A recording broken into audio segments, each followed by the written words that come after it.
May 1945. Europe is a graveyard of flags. The war has ended, but the silence that follows sounds nothing like peace. Across the continent, the victors sift through the wreckage, not only of cities, but of conscience. Allied soldiers push open gates that were never meant to open, and behind them they find the machinery of control: barbed wire, clipboards, watchtowers, and rows of women who had once belonged to nations but were now classified only by numbers. Among the thousands of captured German personnel taken into Allied custody that spring was a young Wehrmacht clerk named Karl Metzger, arrested near Lübeck as British forces swept north toward Denmark. On the surface, he was no different from the other functionaries.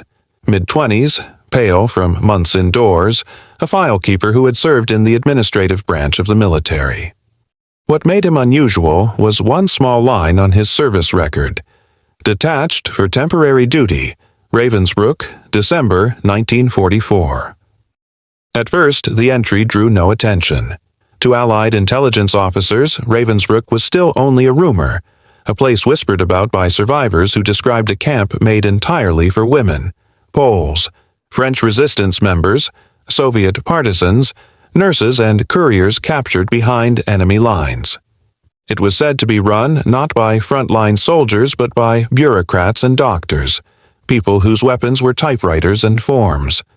When the British Second Army liberated the area around Fürstenberg, the rumor became fact.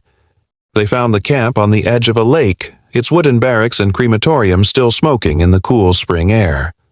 Inside the buildings were thousands of survivors, emaciated, ill, but alive, and thousands more who would never speak again. The discovery sent shockwaves through the Allied command. Medical officers walked the grounds taking notes that would later become evidence. Photographers recorded what words could not yet explain. And somewhere in an interrogation center miles away, a young clerk named Metzger sat in a wooden chair, surrounded by documents that he had once treated as ordinary.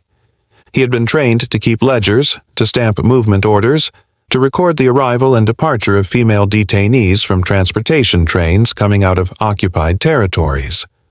The task was purely clerical. His handwriting was neat, his lines straight, his ink consistent. To the bureaucratic eye, his work was flawless. But the pages he filled were the arteries of something far larger, an administrative network that had decided who would live and who would not. When Allied investigators began assembling the paper trail, they discovered that Ravensbrück was more than a prison. It was the central hub in a web of female labor and medical camps scattered across northern Germany. Records showed transfers from places like Auschwitz, Stalag Luft 6, Oflag 9, and dozens of local Gestapo prisons. Women captured as spies, nurses or resistance couriers were often reclassified as voluntary workers to strip them of their prisoner-of-war protections. The deception was elegant, bureaucratic, and deadly. Metzger's name appeared on several of these documents. He had signed off on the arrival of medical work detachments during the winter of 1944, a period when the SS medical staff at Ravensbrück, led by Dr. Karl Gebhardt, Dr. Fritz Fischer, and Dr. Herta Oberhäuser, were conducting so-called sulfonamide experiments. Officially, these trials were meant to test treatments for battlefield infections. In practice, they used living women as test material. The women were infected with bacteria, their wounds deliberately contaminated, and their responses recorded. The documents described it all in calm, clinical language. At first, Metzger's own statements were detached. He spoke in the grammar of forms and procedures. I processed transfers. I maintained records. I ensured signatures were complete. To him, paperwork had been protection. But the more he recounted, the more the walls of administration dissolved, revealing the human lives that had been flattened beneath the stamps. The Allies reconstructed the route of each train arriving at Ravensbrück between late 1944 and early 1945. The transports originated from Gestapo prisons in Berlin, from concentration camps in Poland, and from frontline collection points where captured female partisans were held. The journey often took days. By the time the prisoners arrived, they were already weakened by starvation and exposure. Many were classified as unfit for labor and sent directly to medical custody. There, they disappeared from the rosters, but not from the ledgers. The investigation revealed how a sophisticated bureaucracy had masked human suffering behind layers of administrative precision. Each woman was assigned a number. Her nationality, occupation, and status were converted into abbreviations: PO for Polish, F for French, SU for Soviet, NR for Norwegian. The notation VP, Versuchsperson or experimental subject, appeared beside some names, though Metzger claimed he had never understood its meaning. In reality, it signified inclusion in one of several ongoing medical programs under the supervision of SS physicians. The most infamous of these programs was Operation Sulfonamide, initiated in 1942 and continuing until the camp's liberation. Its purpose, as explained in later medical trials, was to study infection control under battlefield conditions. At Ravensbrück, the subjects were women chosen for their physical strength and perceived expendability, often members of resistance groups or captured soldiers in female uniform. Their wounds were deliberately infected. Some were treated with experimental drugs, others not at all, to measure comparative survival. Out of the 74 women subjected to these trials, many did not survive. Those who did bore lifelong scars, physical, psychological, and moral, etched into their bodies by science turned ideology. When Allied medical officers compiled reports in May 1945, they found these experiments meticulously documented. Every incision, dosage, and observation had been recorded by hand. Each page bore signatures of accountability: Gebhardt, Fischer, Oberhäuser, and initials from lower clerks, among them Karl Metzger. He had initialed not because he participated directly, but because he was part of the record chain that validated the procedure. His ink made the act official. In the documentary reconstruction of these months, the camera would move from the vast chaos of surrender to the narrow stillness of an office: piles of paper, rows of binders, the sterile calm of a bureaucracy that had continued functioning even as the Reich collapsed. The power of the system lay not in its rage, but in its order. For historians, the story of Metzger's confession is significant because it showed how administrative complicity operated in Nazi Germany. Most perpetrators were not monsters in uniformed frenzy. They were men and women of paperwork. In their hands, evil acquired the language of efficiency. The deportation of thousands of women across Europe was accomplished not through chaos, but through punctuality. The Allied interrogators pieced together how the machinery worked. Orders from the SS Main Economic Office in Berlin required steady labor supplies for the German armaments industry. Female prisoners were used in factories run by companies like Siemens, Heinkel, and Daimler-Benz. When workers became too weak or injured, they were returned to Ravensbrück for medical evaluation. Some were recovered and sent back to work. Others were transferred to the so-called recovery blocks, where the medical experiments were conducted. The remainder were executed or sent to subcamps where survival was statistically impossible. Metzger's role was to manage the paperwork that facilitated these transfers. Every time a train left the station, he recorded its departure. Every time a new group arrived, he stamped their documents. For him, the war had been a matter of timetables. But as Allied investigators compared his ledgers with survivor testimonies, the distance between ink and blood grew smaller. One surviving prisoner, a Polish nurse named Jadwiga Dzido, later testified at the Nuremberg doctor's trial. She described being taken to the camp hospital for what she was told would be a routine operation.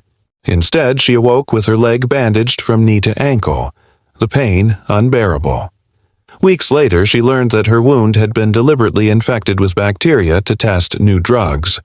Her recovery, she said, depended not on medicine, but on the kindness of fellow prisoners who risked their lives to bring her food.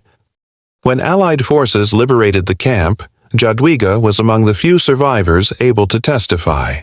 Her medical records, neatly filed and stamped, bore Metzger's initials on the accompanying transfer list.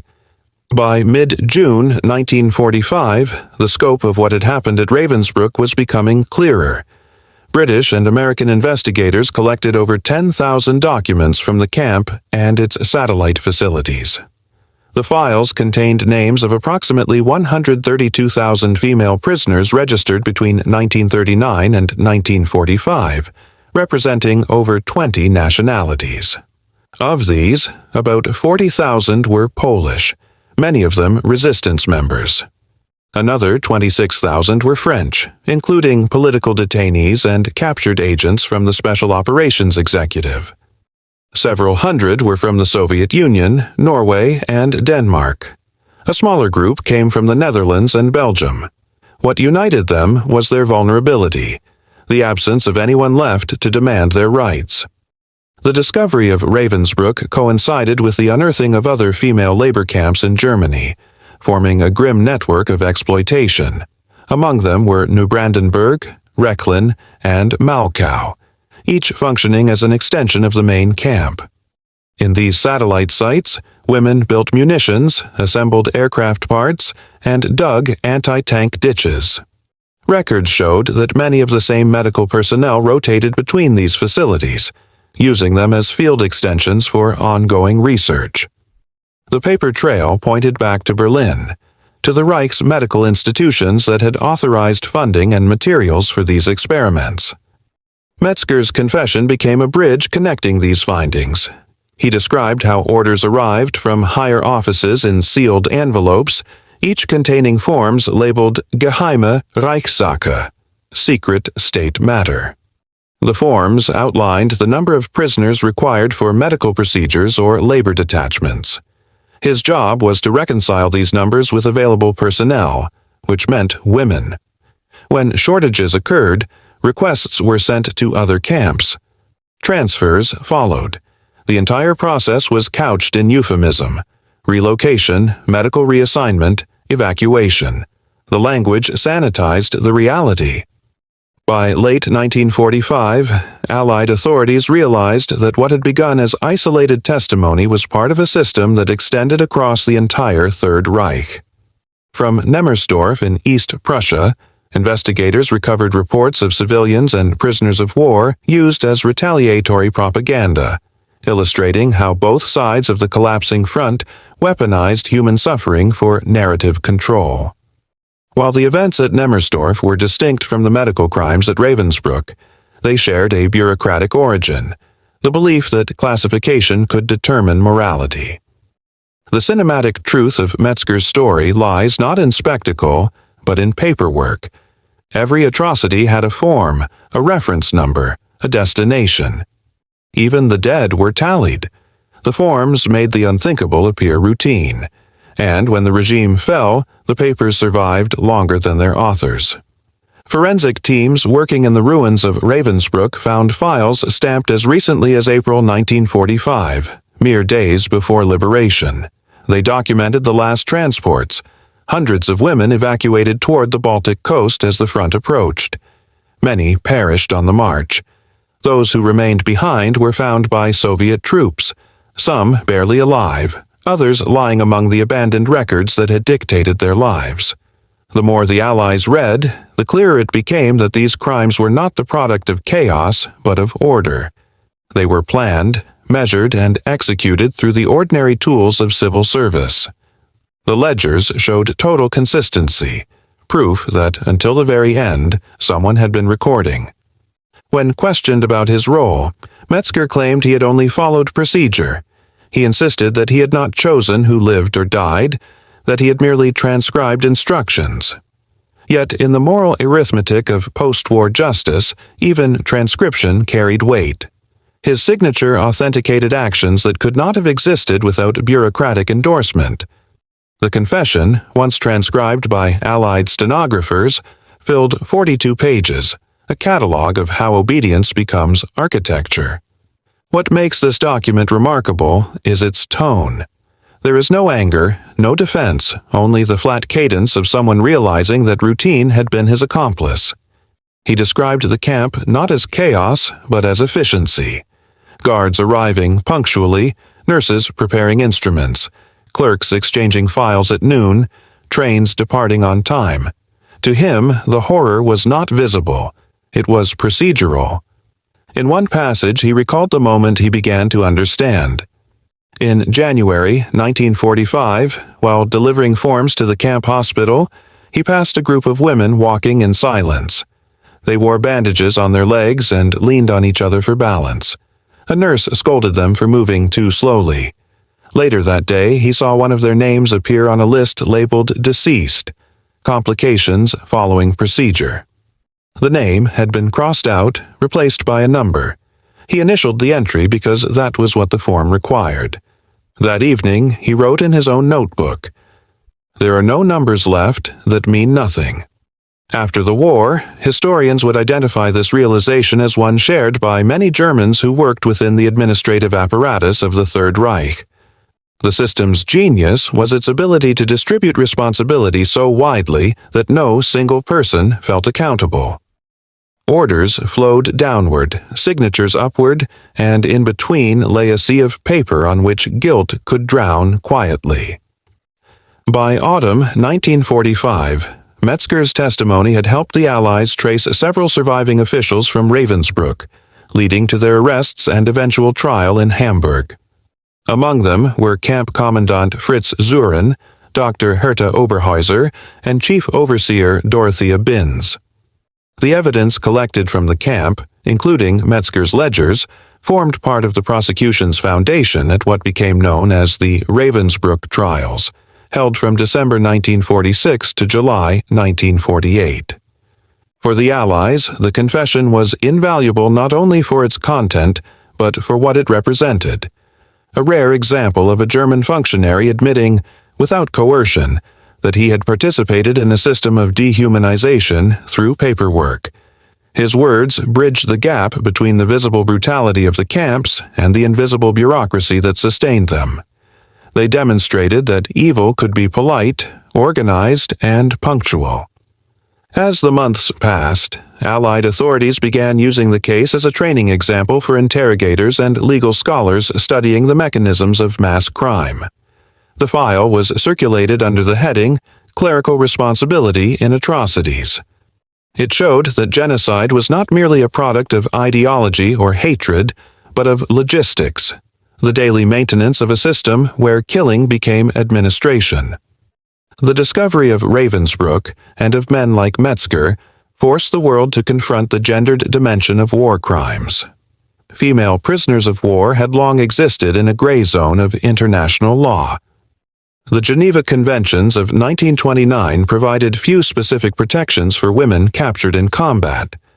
Many were classified as civilians or political prisoners, leaving them vulnerable to exploitation. Ravensbrück exposed that gap with merciless clarity. In the following years, these revelations would shape international policy. The revised Geneva Conventions of 1949 introduced explicit clauses protecting women, ensuring that all prisoners, regardless of gender, were safeguarded from medical or scientific experimentation. The Nuremberg doctors' trial, drawing directly on evidence from Ravensbrück, produced the Nuremberg Code, establishing the principle of voluntary consent in medical research. These legal instruments owed their existence, in part, to the confessions of those who had once been silent. Back in Lübeck, Karl Metzger's final statement ended with a line that historians often quote when discussing bureaucratic complicity. "It was not orders," he said, "it was routine." In that single sentence, the cold machinery of an entire regime was summarized. Orders come from above. Routine lives inside the individual. Orders can be resisted. Routine feels harmless. The confession, preserved in Allied archives, became a mirror held up to anyone who believed obedience could erase moral choice. By the time the first Ravensbrück trial opened in Hamburg the following year, the world had begun to understand what Metzger's words implied. The story was not about one camp or one man. It was about the ordinary functioning of extraordinary cruelty. Behind every act of violence stood a form, a ledger, a filing cabinet. The system did not require hatred. It required cooperation. The silence that had followed the war was finally beginning to break. The confessions, the documents, the survivor testimonies, together they formed the vocabulary of remembrance. What had once been routine now had a name. The war was over, but the truth had just begun. The summer of 1946 settled over Europe like an uneasy exhale. Cities were rebuilding, but the moral landscape still lay in ruins. Courtrooms replaced battlefields. Files replaced bullets. What began as an effort to punish the guilty had become something more complex, an attempt to define what civilization meant after civilization had failed. The British occupation authorities in Hamburg prepared a series of trials to investigate the crimes committed at Ravensbrück. The camp had already entered the lexicon of post-war horror, but much of what was known came from fragmented testimonies. Survivors had spoken of surgeries performed under the banner of research, of endless transports labeled medical, and of a hierarchy of officers and doctors who turned the language of healing into a tool of control. What the Allies needed was a system, proof that these crimes were not isolated, but designed. That proof came through the confessions of those who had served the machinery. Among them was Karl Metzger, whose statements provided the first clear map of the camp's internal administration. He described the structure not as chaos, but as order, departments divided by function, overseers for labor, record clerks for health, accountants for materials. Each branch fed data to a central office known as the Kommandantur, where reports were reviewed, signed, and forwarded to Berlin. There was nothing improvisational about it. Every act of cruelty had an office number. Metzger's ledgers contained references to special medical projects conducted under the supervision of the SS Medical Service. The names listed beside those entries matched those later indicted at the Nuremberg doctors' trial: Karl Gebhardt, Fritz Fischer, Herta Oberhäuser, and Rudolf Brandt, among others. Their experiments at Ravensbrück had begun in 1942 and continued until the final months of the war. The projects were organized under the title Sulfonamide Trials and Bone, Muscle, and Nerve Regeneration Studies. On paper, they were designed to advance military medicine. In practice, they served as a theater where human subjects replaced laboratory animals. The purpose of the sulfonamide trials was to test the effectiveness of antibacterial drugs for treating battlefield infections. Prisoners, mostly young Polish women, were deliberately wounded and infected with bacteria to create controlled injuries. Some received experimental treatments. Others were left untreated to serve as comparisons. The operations were performed in conditions far removed from medical ethics, often without anesthesia, often resulting in permanent disability or death. For years, these actions remained hidden behind layers of paperwork, each page signed and archived as though documenting routine hospital procedures. When Allied medical examiners reached Ravensbrück in 1945, they found the remains of this experiment preserved in clinical detail. Reports listed infection stages, dosages, and survival rates. Surgical instruments were inventoried, specimens preserved in jars, laboratory equipment arranged as if waiting for the next patient. To the investigators, it was clear that the perpetrators had seen themselves not as criminals but as professionals completing an assignment. In the early phase of the post-war inquiry, prosecutors struggled to grasp how such precision could coexist with such moral blindness. The key lay in understanding how Nazi medicine blurred the boundaries between healing and ideology. Doctors who served in the SS saw themselves as soldiers in a biological war. Their oath was not to individual patients, but to the health of the state. In that logic, the body of the prisoner became raw material, a means to an end defined by racial doctrine and military necessity. Metzger's paperwork provided tangible evidence of how this ideology translated into logistics. His ledgers documented requisitions for medical supplies shipped from the Hohenlichen Clinic, where Gebhardt held his senior post. They recorded transfers of prisoners designated as experimental subjects, coded as special transport. They showed coordination between Ravensbrück and other camps such as Dachau and Buchenwald, indicating a wider network of medical collaboration. The dates on the pages corresponded precisely with the known periods of experimentation later cited in court. His clerical precision, once a source of pride, became irrefutable evidence. In the months leading up to the Hamburg trials, Allied prosecutors assembled hundreds of witnesses. They were doctors, nurses, guards, and survivors. Each contributed a fragment of the mosaic. From those fragments emerged a portrait of a system where cruelty was standardized and justified through science. It was not spontaneous sadism, but organized procedure, signed, stamped, and filed. The camp's medical operations were divided into sectors.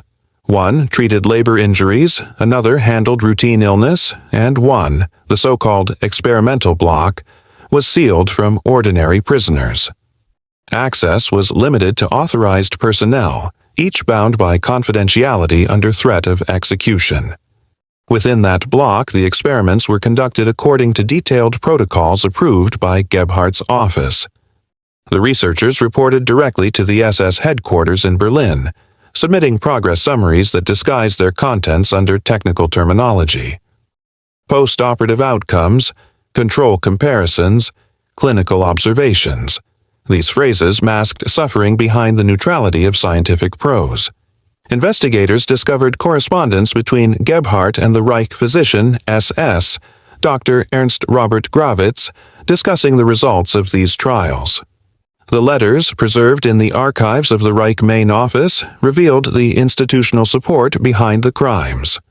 The doctors were not renegades. They were part of a hierarchy that rewarded innovation, however unethical. Promotions, research grants, and decorations were awarded for scientific contributions to the war effort. The bureaucratic machine of the Third Reich turned ambition into complicity. Metzger's confession bridged the abstract to the tangible. His ledgers recorded the flow of patients, the movement of supplies, the requisition of forms. They transformed testimony into data. With his cooperation, prosecutors could trace individual victims from their arrival at the camp to their final entries in the hospital logbooks. The precision of the documentation stripped away any plausible denial. The paper spoke louder than any courtroom argument. During the Hamburg trials, the evidence presented from Ravensbrück extended beyond medicine. It revealed a culture of devaluation that reached every corner of the camp. Prisoners were divided by category: political, criminal, Jewish, foreign, social, and ranked according to perceived usefulness.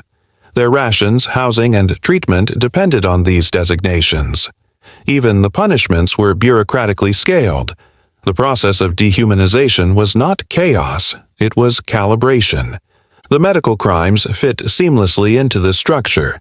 They were not aberrations but logical extensions of the ideology that governed the camp. When a prisoner became unfit for work, she was transferred to the hospital block where the language shifted from labor to research. Experiment replaced execution, but the outcome was often the same. The illusion of science gave moral cover to what was, in essence, elimination. Historians later referred to Ravensbrück as the bureaucracy of suffering. The camp produced its own vocabulary, a set of words that converted violence into policy. Disinfection meant gas chambers. Special treatment meant death. Selection meant removal. The staff used these terms daily until their meanings detached from reality. Metzger's confession demonstrated how such language could desensitize an entire workforce. To him, a transfer was paperwork, not a person walking to her fate. When Allied examiners correlated the camp's records with medical journals from wartime Germany, they found that data from Ravensbrück had been cited, anonymously, in academic papers published between 1943 and 1944. Experiments on infection, bone grafting, and sterilization appeared in journals under the authorship of SS-affiliated physicians, described in abstract terms with no mention of human subjects. The scientific community, willingly or not, had benefited from research derived from human suffering. These findings underscored how far the boundary between medicine and morality had eroded.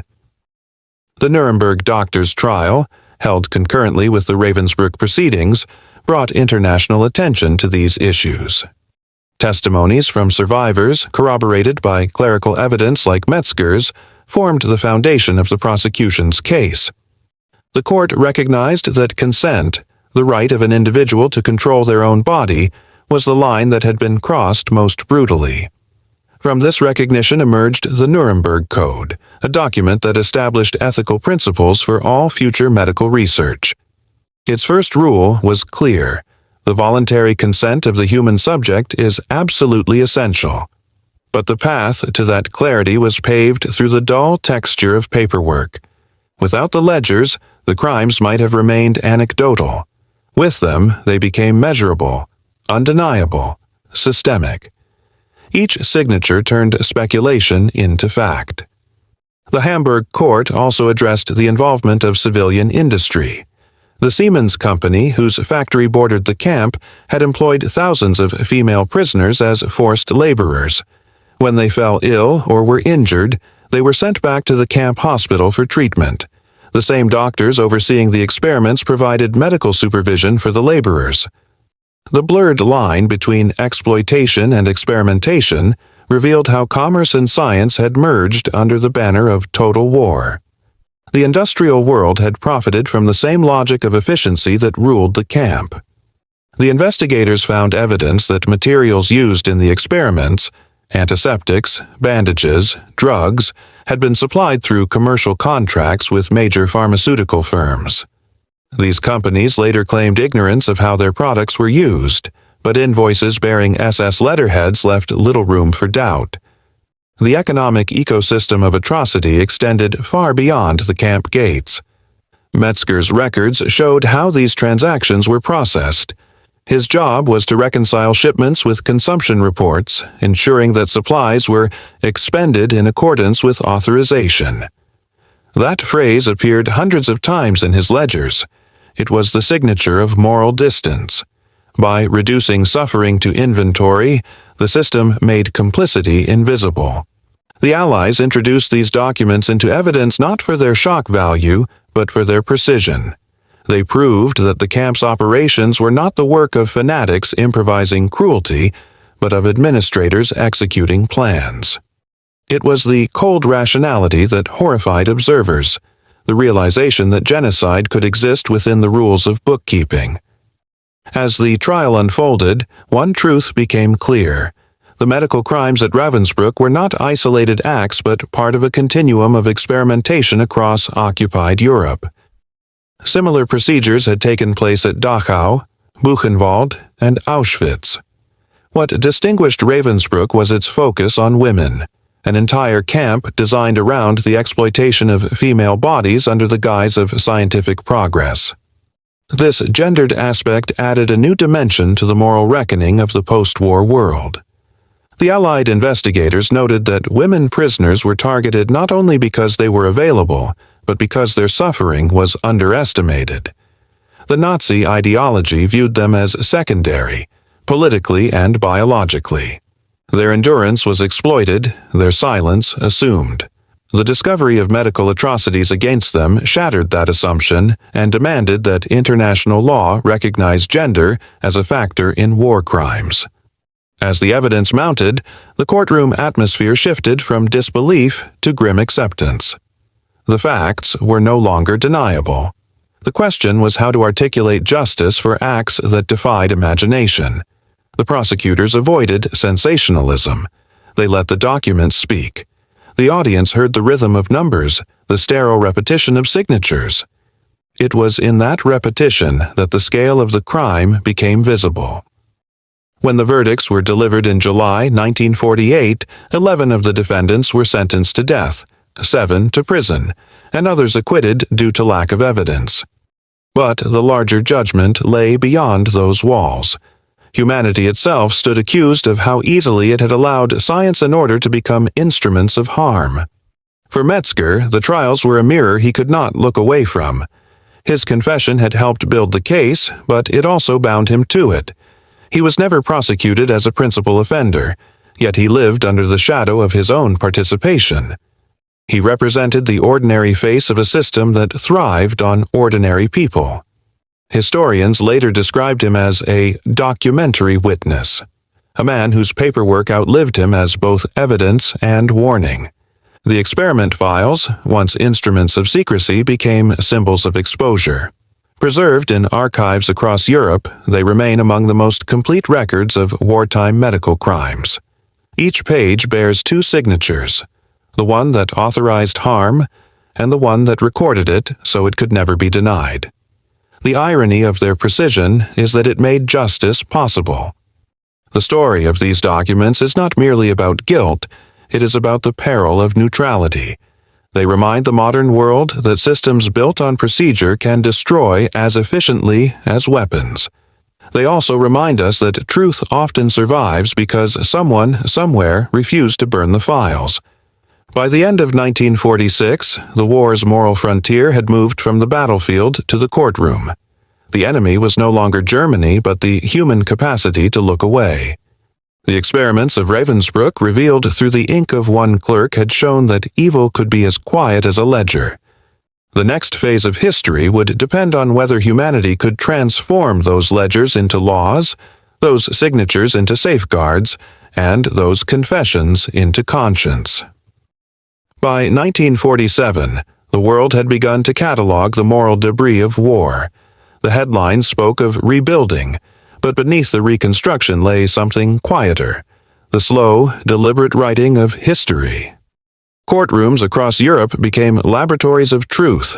Within their walls, language itself was being repaired. New words, new definitions, new laws forged out of the ashes of words that had been twisted to justify harm. In Hamburg, the Ravensbrück trials entered their final phase. The War Crimes Tribunal, convened under British jurisdiction, had spent more than a year examining the camp's operations, comparing testimony with the records retrieved from the ruins. The courtroom was not built for such vast material. Shelves bowed under the weight of binders filled with names, schedules, and requisitions. Every document carried 2 layers: the mechanical efficiency of German bureaucracy and the unspoken agony of those it described. The prosecution had proven beyond doubt that the crimes of Ravensbrück were systemic. They were not isolated acts of madness, but expressions of a coherent policy, one that treated human life as an expendable resource. The doctors and overseers who stood trial had operated within rules, orders, and forms. They had maintained discipline. They had followed procedure. And that was precisely what made their crimes unbearable. They showed how civilization could turn against itself without raising its voice. The evidence filled the courtroom like weather. There were transport lists from Gestapo prisons, requisition logs for medical supplies, experimental protocols written in cursive so precise it seemed to apologize for its content.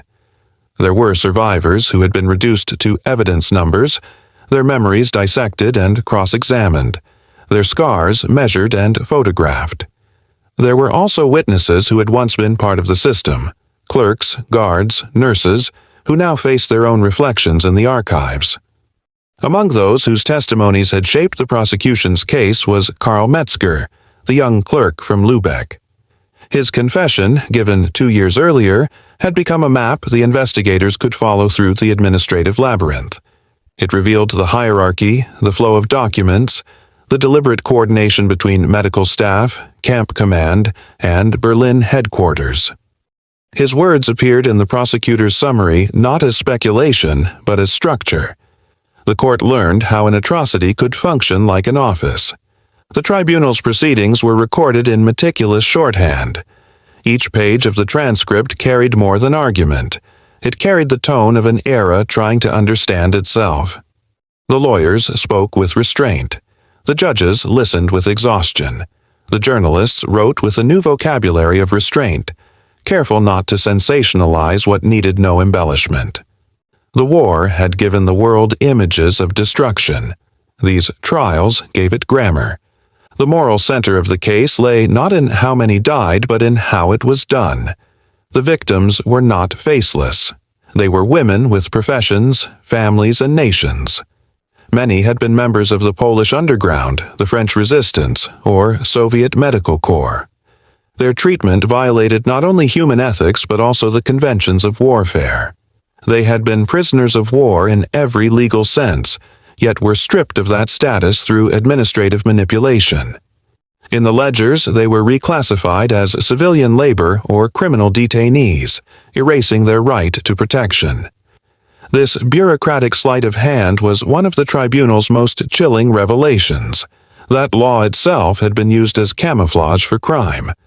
By early 1947, the testimonies from survivors had been joined by reports from Allied medical experts who analyzed the so-called research conducted at Ravensbrück. The doctors of the tribunal described the procedures with clinical detachment, not for shock, but for accuracy. Their evidence proved that the experiments had no scientific value. They were designed to mimic battlefield wounds, yet the methods bore no resemblance to real medicine. The purpose had been ideological demonstration, proof, in the eyes of the perpetrators, of the strength of the German race and the expendability of its enemies. As the verdicts approached, the courtroom atmosphere changed. The initial horror had given way to something more sober, an awareness that punishment could never balance what had been done. The judges no longer spoke of vengeance or retribution. Their language was procedural, almost weary. They spoke of precedents, of definitions, of responsibilities that reached beyond the accused.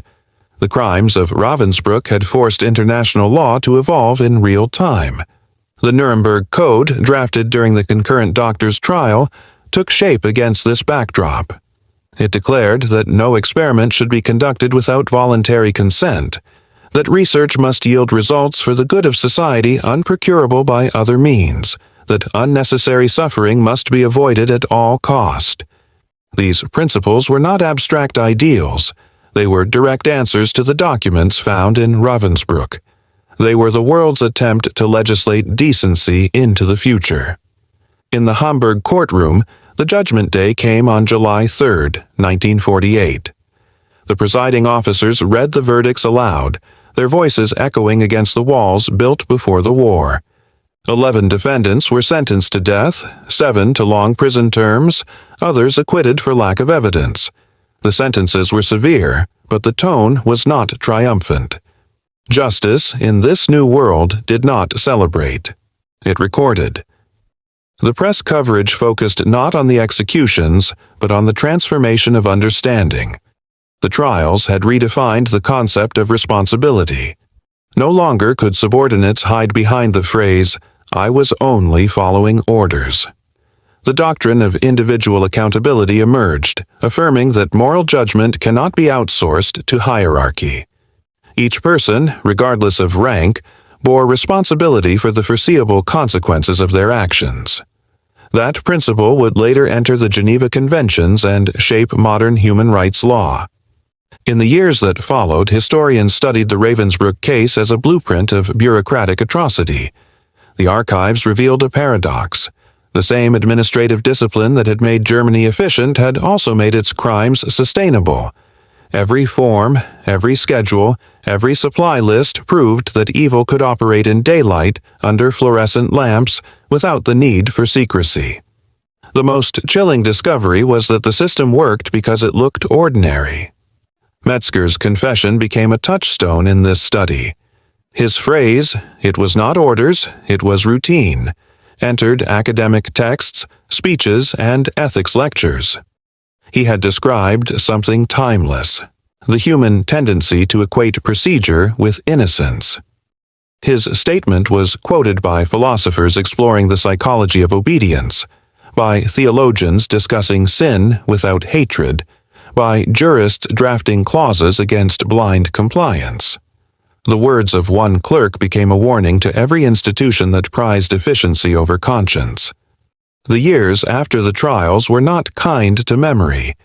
Europe, exhausted, preferred rebuilding to remembering. Reconstruction required optimism, and optimism rarely coexisted with guilt. The displaced returned home or to ruins that no longer felt like home. Survivors of Ravensbrück scattered across nations, carrying with them scars both visible and hidden. Some testified again at later tribunals. Others chose silence, finding that language could not bridge what had been done to them. But their testimonies, preserved on paper and tape, ensured that forgetting would never be complete. The archives of the British War Crimes Commission stored the entire case in gray boxes labeled RAV/45 to 48. Inside them lay thousands of pages, trial transcripts, photographs, medical analyses, and the ledgers that bore Metzger's handwriting. Historians who later opened these boxes found the handwriting almost beautiful, steady, rounded, meticulous. The ink had faded to brown, but the letters were as clear as the day they were written. It was the handwriting of order, the script of civilization, used to record its own collapse. In 1950, the Federal Republic of Germany adopted new statutes aligning national law with the Nuremberg Principles. The Ravensbrück evidence was cited in parliamentary debates as a reminder of how easily legality can drift from morality. The phrase scientific necessity was banned as a justification for experimentation without consent. Hospitals and universities across Europe began to rewrite their ethical codes, embedding the lessons of the trial into the fabric of professional conduct. Medicine, once an accomplice, began the slow process of becoming a guardian. The Ravensbrück Memorial was established in 1959 on the shores of the lake near Fürstenberg. Survivors from across Europe gathered for the opening ceremony. The water lay still, mirroring the gray sky, and for a moment the reflection seemed to hold the faces of those who had vanished there. The memorial was not ornate. It consisted of a single statue of a woman standing upright, her posture defiant, her gaze fixed on the horizon. Beneath her feet were engraved words translated from many languages. Never again through silence. That phrase echoed Metzger's confession and inverted it into warning. Over the following decades, the study of Ravensbrück expanded beyond the courtroom. Scholars traced the network of subcamps, the role of industry, and the gendered dimensions of forced labor. Feminist historians emphasized that the suffering of women had often been sidelined in post-war narratives dominated by male combatants.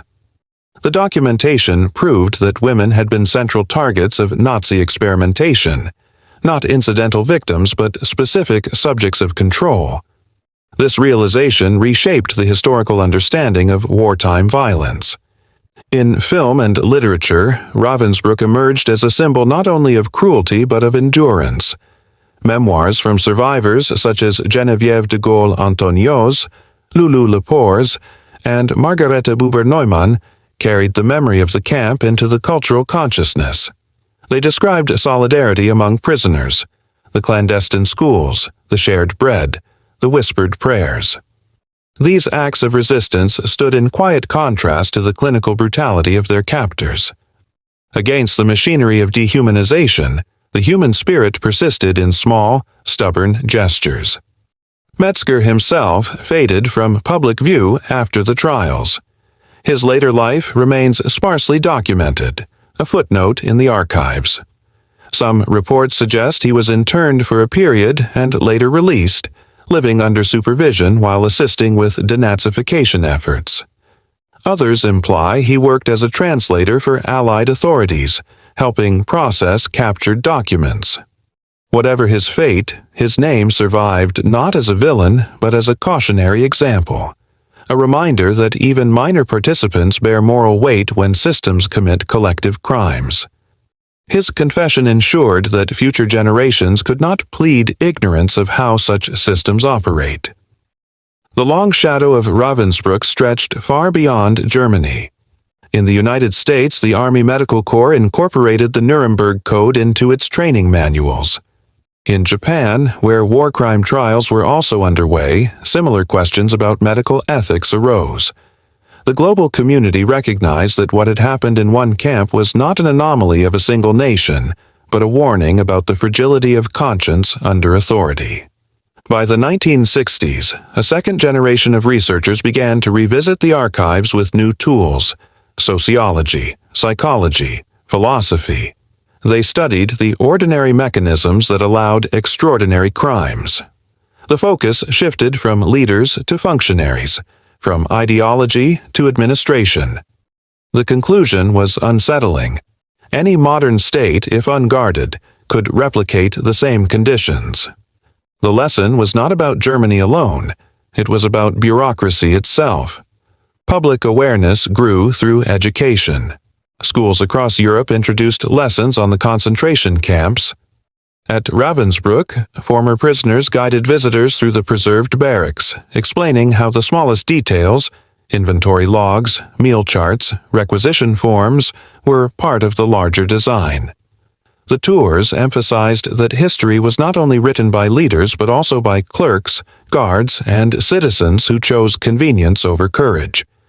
Visitors often left silent, not because they were unmoved, but because the realization was too close. In 1995, on the 50th anniversary of the camp's liberation, an international ceremony was held at the memorial site. Survivors and their families gathered with diplomats and historians. Speeches were delivered in many languages, all carrying the same refrain: remembrance as responsibility. Among the exhibits was a glass case containing an open ledger recovered from the camp's administrative office. The page displayed a list of names written in blue ink, each accompanied by a number and a notation: arrival, transfer, outcome.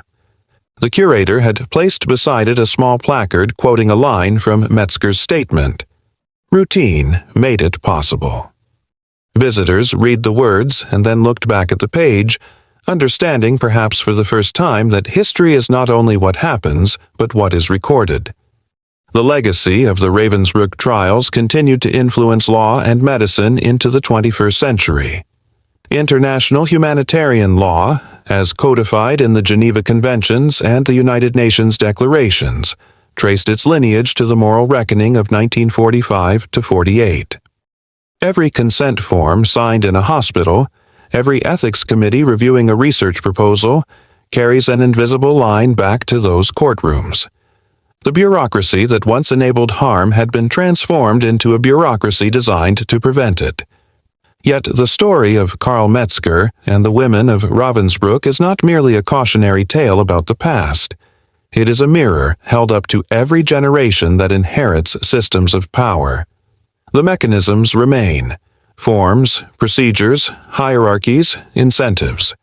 The challenge remains the same: to ensure that efficiency never outruns empathy.